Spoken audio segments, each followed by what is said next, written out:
minimal mampu mempraktekkan instalasi sistem operasi komputer. Jadi nanti dari langkah-langkah itu kalian juga untuk mempraktekkan. Terus siswa mampu mempraktekkan teknis dan metode instalasi software komputer standar yang digunakan dalam meningkatkan kerja komputer.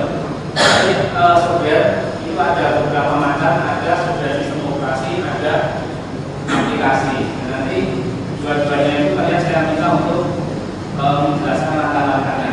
Kita selanjutnya siswa mampu menjelaskan jenis-jenis software. Jadi kalau software itu ada macam-macam ya. Ada software untuk misalnya perkantoran, office. Ada software untuk memutar musik atau memutar film, audio video gitu ya. Nah itu nanti kalian diminta untuk bisa menjelaskan tentang jenis-jenis software tersebut. Yang selanjutnya siswa mampu membuat laporan hasil praktikum. Jadi nanti jika ada setelah kalian semua mempraktekkan cara instalasi komputer dari instalasi sistem operasi terus instalasi aplikasi komputer, kalian diminta untuk bisa membuat laporan praktikum. Itu yang tujuan dari pembelajaran. Yang selanjutnya software itu ada 3 jenis. Yang pertama namanya sistem operasi. Jadi kalau sistem operasi itu adalah merupakan sistem operasi bertanggung jawab mengatur berbagai hardware agar dapat bekerja secara bersama-sama. Jadi sistem operasi itu untuk menjembatani antara hardware dan user. Jadi misalnya kalian ada sistem operasi, misalnya sistem operasi Windows, misalnya Windows 7 atau Windows 8. Nah itu dia fungsinya untuk menjembatani antara pengguna dengan hardware. Jadi tanpa adanya sistem operasi nanti komputer tidak akan berjalan. Terus fungsi dari sistem operasi yang pertama tadi untuk mengendalikan dan mengontrol perangkat keras. Yang pertama, terus yang kedua untuk menjembatani antara pengguna dengan hardware. Terus tujuan dari sistem operasi adalah memberikan kenyamanan pada klien. Klien itu pengguna. Jadi misalnya dengan adanya sistem operasi, kalian menggunakan tulisan Windows, tanpa adanya Windows kalian tidak akan nyaman untuk menggunakan komputer karena tidak bisa digunakan. Selanjutnya menjadikan penggunaan daya komputer secara efisien. Karena sistem operasi itu di dalamnya terdapat menu-menu yang digunakan untuk mengefisienkan komputer. Yang selanjutnya dapat melakukan fungsi-fungsi dan mampu berkembang. Jadi sistem operasi itu adalah sistem dasar. Nanti setelah dari sistem operasi ada aplikasi. Aplikasi itu selalu berkembang. Itu tentang sistem operasi. Terus yang selanjutnya ada namanya software pemrograman. Jadi software pemrograman itu biasanya dipakai untuk memudahkan para pembuat program. Nah, pembuat program itu biasanya disebut dengan nama programmer. Nah itu jadi aplikasi itu ada namanya software pemrograman. Nah, untuk menulis program yang kemudian itu menjadi sebuah objek yang diakses oleh sistem software dalam bentuk aplikasi. Itu dari pemrograman itu ada banyak. Yang pertama misalnya ada di situ ada program Pascal, ada Visual Basic, ada Delphi, ada D++, yang sekarang yang digunakan ada PHP, ada Visual Pro. Ada kalau sekarang yang digunakan misalnya berbasis Android, ada Inventor, ada Netbeans dan lain-lain. Nah itu semua program yang digunakan untuk membuat program. Nah ini biasanya software pemrograman itu digunakan oleh orang yang mempelajari program tingkat lanjutnya di tingkat kuliah. Itu biasanya sudah mempelajari software pemrograman. Apalagi kalau nanti kalian mengambil jurusan IT, misalnya teknik informatika atau misalnya informasi, nah nanti mau nggak mau harus dengan namanya software pemrograman. Nanti kalian bisa menciptakan software, misalnya software minimarket atau software misalnya PSD, data diskon baru, itu semua bisa diciptakan asal kalian mampu menghafal coding. Yang selanjutnya itu ada namanya software aplikasi. Ini yang sudah maklum dan sudah banyak digunakan. Jadi software aplikasi itu dibuat untuk sebuah kebutuhan yang bisa berupa program khusus atau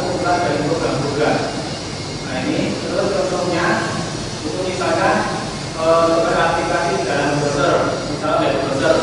Nah, itu juga aplikasi web browser ada pada, misalnya ada Mozilla Firefox, ada Opera dan lain-lain. Terus misalnya ada aplikasi perkantoran, apa misalnya? Misalnya Microsoft itu paket ya, ada Office, ada Word, ada Excel, ada presentasi dan lain-lain. Terus misalnya aplikasi bisnis, apa tugas? Misalnya bisnis kalau bisa untuk keuangan misalnya Mayo, accounting. Kalau misalnya untuk multimedia misalnya kayak Corel, Photoshop, itu bisa digunakan untuk bisnis. Terus ketika gambar misalnya apa? Nah, Corel juga bisa, kalau misalnya pakai Paint, nah itu juga bisa. Itu merupakan namanya sudah aplikasi, gitu ya. Yang selanjutnya, nah, kita masuk ke teknik dan metode instalasi sistem operasi. Jadi untuk memulai mempelajari instalasi sistem operasi pada komputer itu kita latihan dengan menggunakan virtual machine. Jadi nanti di akhirnya itu nanti sistem operasi bisa berjalan pada sistem operasi. Jadi kalian tidak perlu bisa langsung pada komputer. Nah, nanti ketika kalian bisa langsung kita sudah mandiri. Tapi kalau untuk pembelajaran awal itu kita menggunakan namanya virtual machine. Jadi nanti misalnya kalian komputer kalian menggunakan Windows 7. Nah, nanti kalian bisa menggunakan virtual machine di dalam Windows 7 itu nanti ada Windows 7. Nah, ini namanya virtual machine. Nah, terus aplikasi nanti juga bisa diinstal di situ. Nah, untuk memulai itu nanti kalian bisa menggunakan namanya program yang ada disediakan di setiap masing-masing komputer, itu namanya VMware. Ya. Nah, untuk memulai langsung saja kita mulai. Silakan kalian lihat desktop, itu ada program VMware Operation. Bisa nggak? Ya, silakan klik 2 kali. Ya, VMware Operation ya, 2 kali. Nah, tampilannya seperti ini. Nah, silakan kalian buka pada drive D. Pada drive D di situ saya sediakan folder LKG ya. Ada ya? Ya. Nah, di dalam folder LKG silakan kalian buka tutorial instalasi software. Dengan PDF. Itu ada.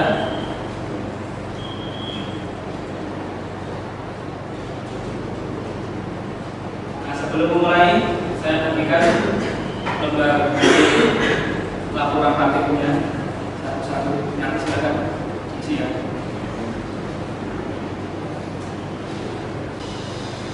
Apabila seperti ini,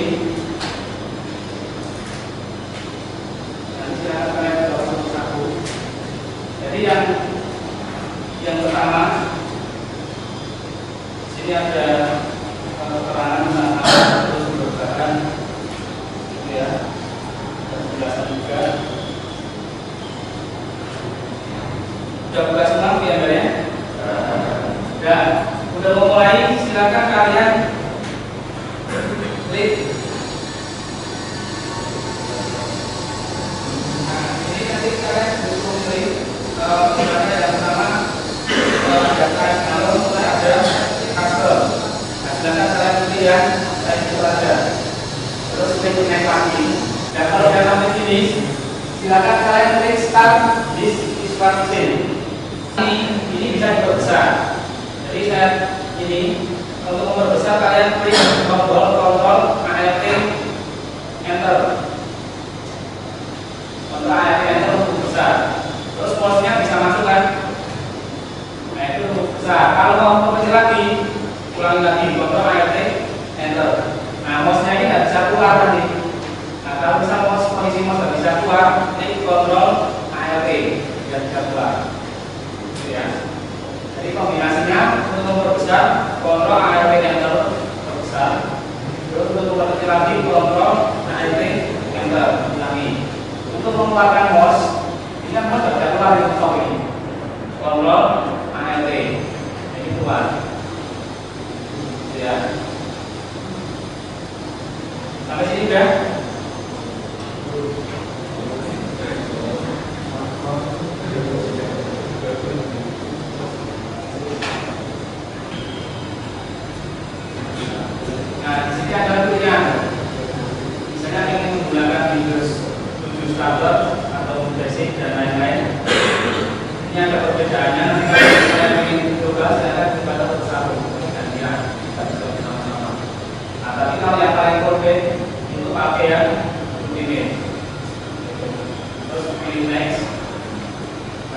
sini ada beberapa lisensi aturan dari Windows. Dan silakan aja kalian baca lebih lanjut ya. Terus ada tentang ini, terus next. Dan salah aplikasi lah. Nah di sini ada dua pilihan. Pilihan untuk menginstal ada upgrade, ada custom. Bedanya apa? Jadi ada istilah upgrade, ada istilah update. Nah kalau upgrade itu nanti kalian untuk merubah versi. Jadi misalnya dari Windows 7 ke Windows 8 itu bisa menggunakan fasilitas upgrade. Jadi syaratnya ini harus terkoneksi dengan komputer dan Windows kalian harus genuine asli syaratnya. Terus kalau custom itu berarti kalian bisa dari awal, misalnya menggunakan CD atau file kaki menggunakan Daviso, nah itu kamu bisa menggunakan custom. Nah, karena kita sama-sama kita menggunakan custom saja. Kalau konten, saya nanti kita tidak apa-apa gambar, ya custom. Nah di sini yang paling penting nih, namanya partisi. Di komputer kalian, coba kalian cek. Misalnya di atas saya ya, di sini ada bed C, ada bed D, lalu install ulang. Nah, install ulang itu ketika kalian ingin install lagi itu harus diulang. Nah, data kalian teman-teman harus backup dulu, harus cari habis dulu, cari eksternal. Lalu kalian ada kalau punya, ya, paling mungkin kalau enggak beli. Nah itu. Nah, ini karena kita virtual, ini ya. Nah kalau misalnya dibagi, misalnya ini tinggal dibuat, misalnya 800, 8.000, terus tinggal di lain. Ini.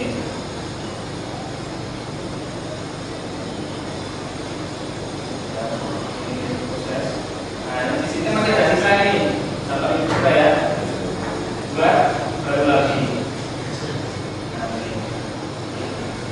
Nah biasanya yang di pertama. Yang partition pertama ini digunakan untuk backup, untuk recovery. Jadi misal kalian sedang mengetik tiba-tiba komputer mati. Kadang-kadang ketika buka Microsoft Office itu kan ada backup-nya ya. Nah ini maksudnya di recovery ini. Nah untuk ini nggak bisa untuk misal. Nah silahkan kalian letakkan di partition 2. Misalnya nanti di sini ini untuk versi, di sini untuk versi. Dan karena ini virtual, ini saya hapus lagi aja. Saya buat satu. Saya lihat. Tadi nanti salah satu Ya, ya itu. Jadi misalnya kalian pilih yang ini, nanti kelas Indonesia pilih itu. Jadi urutannya biasanya yang pertama itu recovery, yang kedua itu biasanya yang ketiga di komunikasi seperti itu. Nah, itu silakan kalian coba ya. Nah ini misalnya saya letakkan di partition 2, saya klik, terus saya next. Nah ini baru proses install. Nah silakan sampai selesai nanti. Jadi biasanya ketika sudah sampai di install update, nanti akan restart. Setelah restart nanti muncul lagi nanti menyelesaikan completing installation. Setelah completing selesai, nanti restart lagi baru langsung masuk ke Windows dan awal. Nanti saya lakukan itu cuma untuk mempersiapkan semuanya.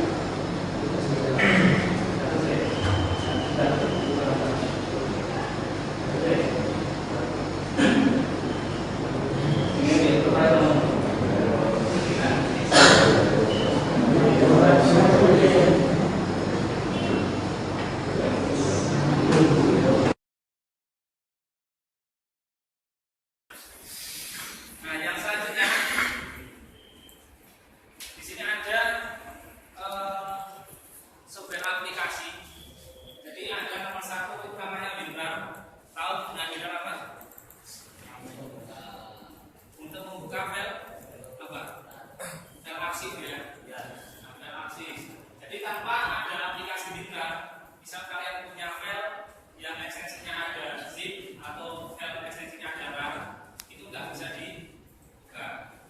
Nah, kalau kalian biasanya cuma menggunakan, silakan dicoba.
standar